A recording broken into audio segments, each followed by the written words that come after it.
Assalamualaikum warahmatullahi wabarakatuh. Syukur alhamdulillah kita bisa berjumpa kembali di channel ini.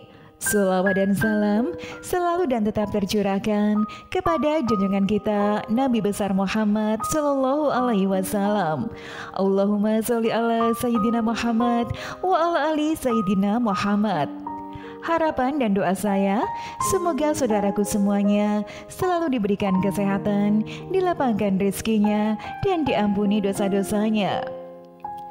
Setiap orang mendambakan hidup di hari tua yang damai dan tenang. Kerja keras pun dilakukan sejak masih muda untuk mempersiapkan masa tua. Meski ada saja yang kurang beruntung, bahkan ada pula yang memang tidak peduli hingga menyanyiakan masa mudanya. Usaha tidak akan mengkhianati hasil, patut menjadikan renungan untuk menatap masa tua. Segala sesuatu yang diusahakan untuk masa tua tentu akan menuai hasilnya. Namun, mereka yang tidak beruntung di masa tua bukanlah tanpa sebab. Biasanya, berbagai faktor yang dilakukannya di masa muda membuatnya susah di masa tuanya. Namun sebelum lanjut, kita ingin mengingatkan kepada Anda semuanya untuk jangan lupa subscribe channel ini dan aktifkan juga loncengnya. Like dan share video ini sebanyak-banyaknya, dan mari kita sama-sama bangun channel ini dan menyebarkan syiar Islam ke banyak orang. Sahabat beriman, mereka yang tidak beruntung di masa tua biasanya banyak mengabaikan hal-hal penting di masa mudanya. Padahal itu merupakan kunci hidup sejahtera di masa tua.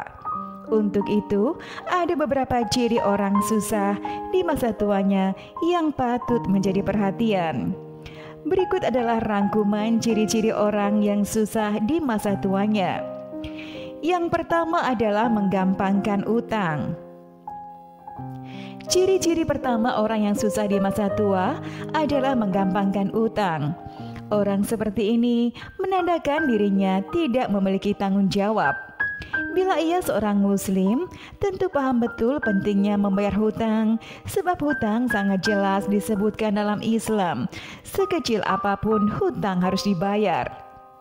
Dalam sebuah hadis yang berbunyi, ruh seorang mukmin itu tergantung kepada utangnya sampai utangnya dibayarkan. Hadis riwayat At-Tirmizi dan Ibnu Majah. Yang kedua adalah hidupnya suka boros. Boros merupakan perilaku kebiasaan berlebihan dalam menggunakan uang untuk memenuhi keinginan yang tidak terlalu penting dan hanya untuk bersenang-senang saja. Sejak lama, bahkan masa kecil pun sering diingatkan orang tua jangan boros. Ketika diberi jajan pada waktu kanak-kanak atau saat sekolah, biasanya ada pesan dari orang tua agar uang digunakan dengan tepat dan jangan dihambur-hamburkan untuk beli yang tidak perlu. Saat sudah dewasa, bahkan pesan pada masa kecil itu mulai terlupakan sehingga penghasilan yang didapatkan setiap bulannya melebur begitu saja. Bahkan biaya kebutuhan primer pun bisa tidak terbayarkan karena tidak adanya perencanaan keuangan maupun tabungan serta dana darurat. Yang ketiga adalah pemikirannya menghabiskan uang hari ini, besok masih bisa dicari lagi.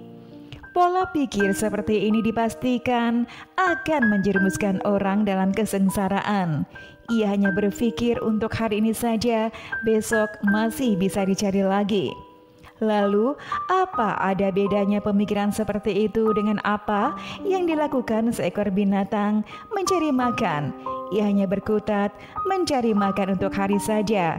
Esok hari kembali melakukan hal yang sama dan begitu seterusnya. Tentu orang seperti ini tidak memiliki tujuan hidup sehingga sudah jelas masa tuanya akan menjadi susah. Yang keempat adalah membeli sesuatu yang seharusnya tidak perlu. Orang dengan pola pikir seperti ini banyak ditemukan di tengah masyarakat modern saat ini. Membelanjakan uang pada sesuatu yang tidak diperlukan. Tentu saja bagian hidup boros yang bermuara pada kesusahan di masa tuanya. Yang kelima adalah menghabiskan uang untuk gaya hidup.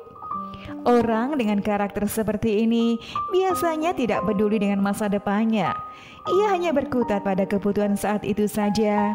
Dan saat memiliki uang, justru ia habiskan untuk memenuhi gaya hidup. Dan bahkan ia rela berhutang sana-sini hanya untuk memenuhi kebutuhan gaya hidup saja. Orang seperti ini dipastikan akan susah di masa tuanya. Ia tidak peduli akan tanggung jawab terhadap dirinya sendiri. Yang keenam, tidak punya tabungan. Ciri-ciri orang susah di masa tua ini merupakan akhir dari beberapa ciri di atas.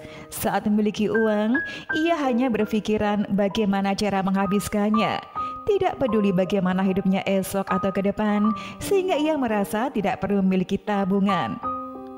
Yang ketujuh adalah tidak punya rencana untuk masa depan. Tidak punya tabungan, suka hidup poros, mengikuti gaya hidup dan lain sebagainya, merupakan orang yang tidak punya rencana untuk masa depannya. Bagaimana ia akan menghadapi masa tuanya, sedangkan dirinya saja tidak memiliki rencana akan masa depannya? Nah, sahabat beriman yang dirahmati Allah, dari ciri-ciri tersebut di atas sudah jelas orang yang susah di masa tuanya. Semoga kita semuanya dapat mempersiapkan diri untuk hidup di masa tua dengan lebih nyaman. Demikian video dari kami, mudah-mudahan bermanfaat. Wassalamualaikum warahmatullahi wabarakatuh.